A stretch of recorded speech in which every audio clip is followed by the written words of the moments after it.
ಬಂದಿರುವಂತಹದ್ದು ಯಾವುದು? Knight of wands ಬಂದಿದೆ.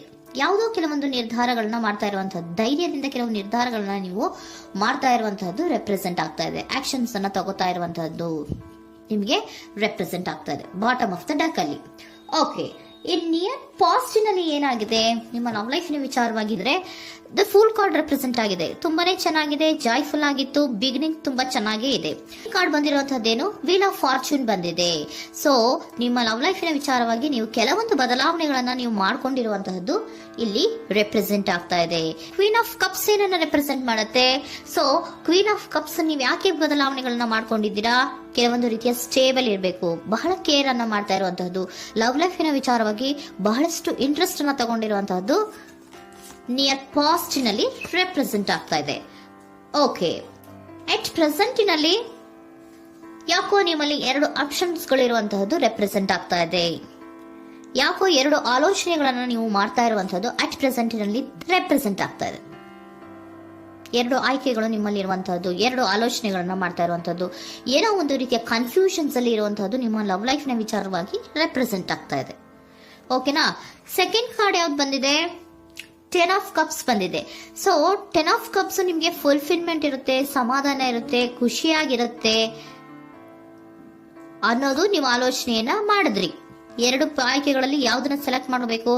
Select ಅನ್ನ ಮಾಡ್ಕೊಂಡ್ರೆ ನನಗೆ ಖುಷಿಯಾಗಿರುತ್ತೆ, ಸಮಾಧಾನ ಆಗುತ್ತೆ ಅನ್ನೋಂತ ಯೋಚನೆಯನ್ನ ಒಂದು ಸಾರಿ ಮಾಡಿದ್ರೆ, ಇದರ ಮತ್ತೊಂದು ಸಾರಿ ನೀವ್ ಏನ್ ಅನ್ಕೋತೀರಾ?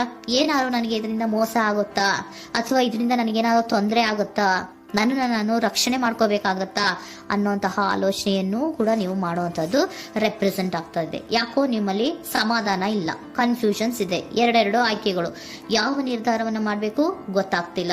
ಸೊ ಅದಕ್ಕೆ ನೋಡಿ, ನೀವು ಬೇಜಾರಿನಿಂದ ಮೂವಿಂಗ್ ಆನ್, ಬದಲಾವಣೆ ಆಗ್ತಾ ಇರುವಂತಹದ್ದು ರೆಪ್ರೆಸೆಂಟ್ ಆಗ್ತಾ ಇದೆ. ಚೇಂಜಸ್ ಅನ್ನ ಮಾಡ್ಕೋತಾ ಇರುವಂತಹದ್ದು ಇಲ್ಲಿ ಪ್ರೆಸೆಂಟಿನಲ್ಲಿ ರೆಪ್ರೆಸೆಂಟ್ ಆಗ್ತಾ ಇದೆ. ಯಾಕೋ ಬೇಜಾರಿನಿಂದ ಕೆಲವೊಂದು ರೀತಿಯ ಬದಲಾವಣೆಗಳನ್ನ ನೀವು ಮಾಡ್ಕೋತಾ ಇರುವಂತಹದ್ದು 6 ಆಫ್ ಸೋರ್ಟ್ಸ್ ಅಲ್ಲಿ ರೆಪ್ರೆಸೆಂಟ್ ಆಗ್ತಾ ಇದೆ. ನೀವು ಈ 6 ಆಫ್ ಸೋರ್ಟ್ಸ್ ಮತ್ತೆ ಏನನ್ನ ರೆಪ್ರೆಸೆಂಟ್ ಮಾಡುತ್ತೆ ಅಂದ್ರೆ, ನಾನು ಲವ್ ಲೈಫಿನ ವಿಚಾರವಾಗಿ ಒಂದು ಬೆಟರ್ ಆಪ್ಷನ್ಸ್ ಅನ್ನ ಸೆಲೆಕ್ಟ್ ಮಾಡ್ಕೋಬೇಕು ಅನ್ನುವಂತಹ ಆಲೋಚನೆಯನ್ನ ಮಾಡ್ತಾ ಇರುವಂತಹದ್ದು ರೆಪ್ರೆಸೆಂಟ್ ಆಗ್ತಾ ಇದೆ. ಓಕೆನಾ? ನೀವೇನಂದ್ರೆ ಅಟ್ ಪ್ರೆಸೆಂಟಿನಲ್ಲಿ ನಿಮ್ಮ ಲವ್ ಲೈಫಿನ ವಿಚಾರವಾಗಿ ಬೆಟರ್ ಆಪ್ಷನ್ ಬಗ್ಗೆ ಯೋಚನೆಯನ್ನ ಮಾಡ್ತಾ ಇರುವಂತಹದ್ದು, ಅದರ ಬಗ್ಗೆ ಸ್ವಲ್ಪ ಕನ್ಫ್ಯೂಷನ್ ಅಲ್ಲಿ ಇರುವಂತಹದ್ದು ಅಟ್ ಪ್ರೆಸೆಂಟಿನಲ್ಲಿ ರೆಪ್ರೆಸೆಂಟ್ ಆಗ್ತಾ ಇದೆ. ಬಟ್ ನಿಯರ್ ಫ್ಯೂಚರಿನಲ್ಲಿ ಏನಿದೆ? 3 ಆಫ್ ಸೋರ್ಟ್ಸ್ ಇದೆ. ಕೆಲವೊಂದು ರೀತಿಯ ಬೇಜಾರುಗಳಿರುವಂತಹದ್ದು, ನೋವುಗಳಿರುವಂತಹದ್ದು, ಕೆಲವೊಬ್ರು ಅಳ್ತಾ ಇರುವಂತಹದ್ದು, ಭಾವನಾತ್ಮಕವಾಗಿ ತುಂಬಾ ಫೀಲ್ ಅನ್ನ ಮಾಡ್ತಾ ಇರುವಂತಹದ್ದು ನಿಮ್ಗೆ ರೆಪ್ರೆಸೆಂಟ್ ಆಗ್ತಾ ಇದೆ. ಯಾಕೆ ನಿಮಗೆ ಆ ತರ ಆಗತ್ತೆ ಅಂತ ಅಂದ್ರೆ, ಡೆವಿಲ್ ಕಾರ್ಡ್ ರೆಪ್ರೆಸೆಂಟ್ ಆಗಿದೆ. ಸೊ ಡೆವಿಲ್ ಕಾರ್ಡ್ ಏನನ್ನ ಹೇಳುತ್ತೆ? ಅಡಿಕ್ಷನ್ಸ್ ಅನ್ನ ಹೇಳುತ್ತೆ. ತುಂಬಾ ಯೋಚನೆಯನ್ನ ಮಾಡುವಂತಹದ್ದು, ಮೇಲಿಂದ ಮೇಲೆ ನೀವು ಒಂದನ್ನೇ ನೀವು ಯೋಚನೆ ಮಾಡ್ತಾ ಇದ್ರೆ ನಿಮ್ಗೆ ಅಲ್ಲಾಗುವಂತದ್ದೇನು? ನೋವುಗಳೇ ಅಲ್ಲಾಗುವಂತಹದ್ದು. ಸೊ ಯಾತಕ್ಕೆ ಅಂದ್ರೆ ನಿಮ್ಮಿಬ್ಬರ ಮಧ್ಯೆ ಕೆಲವೊಂದು ರೀತಿಯ ಘರ್ಷಣೆಗಳಿರುವಂತಹದ್ದು ರೆಪ್ರೆಸೆಂಟ್ ಆಗ್ತಾ ಇದೆ. ಕೆಲವೊಂದು ರೀತಿಯ ಮನಸ್ಸು ಒಂದೇ ತರ ಆಲೋಚನೆಯನ್ನ ಮಾಡ್ತಾ ಇಲ್ಲ. ಒಂದ್ಸರಿ ಆ ತರ ಯೋಚನೆ ಮಾಡ್ತೀರಾ, ಒಂದ್ಸರಿ ಈ ತರ ಯೋಚನೆ ಮಾಡ್ತೀರಾ, ಕನ್ಫ್ಯೂಷನ್ ಅಲ್ಲಿ ಇರ್ತೀರಾ, ಏನ್ ಮಾಡ್ಬೇಕು ಗೊತ್ತಾಗಲ್ಲ. ಸೊ ಅದಕ್ಕೆ ನಿಮ್ಗೆ ಬೇಜಾರು, ನೋವು ಇರೋಂಥದ್ದು. ಮತ್ತೆ ನೆಕ್ಸ್ಟ್ ಕಾರ್ಡ್ ಬಂದಿರುವಂತದ್ದೇನು? 5 ಆಫ್ ಪ್ಯಾಂಟಿಕಲ್ಸ್ ಬಂದಿದೆ. ಸೊ 5 ಆಫ್ ಪ್ಯಾಂಟಿಕಲ್ಸ್ ಏನು? ತುಂಬಾ ಇದು ಕೂಡ ತುಂಬಾ ಬೇಜಾರಿನಲ್ಲೇ ಇರುವಂತಹದ್ದು, ಫೀಲಿಂಗ್ ಲೆಫ್ಟ್ ಔಟ್ ಆಗ್ತಾ ಇರುವಂತಹದ್ದು, ರೀತಿಯ ಒಂದು ಬ್ಯಾಡ್ ಸಿಚುಯೇಷನ್ ಅಲ್ಲಿ ಇರುವಂತಹದ್ದು, ಅಂದ್ರೆ ಯಾವಾಗ್ಲೂ ನೋವು ಪಡ್ತಾ ಇರುವಂತಹದ್ದು, ಯಾವಾಗ್ಲೂ ಯೋಚನೆ ಮಾಡ್ತಾ ಇರುವಂತಹದ್ದು, ಇಮಿಡಿಯೇಟ್ ಫ್ಯೂಚರಿನಲ್ಲಿ ಈ ರೀತಿ ರೆಪ್ರೆಸೆಂಟ್ ಓಕೆನಾ?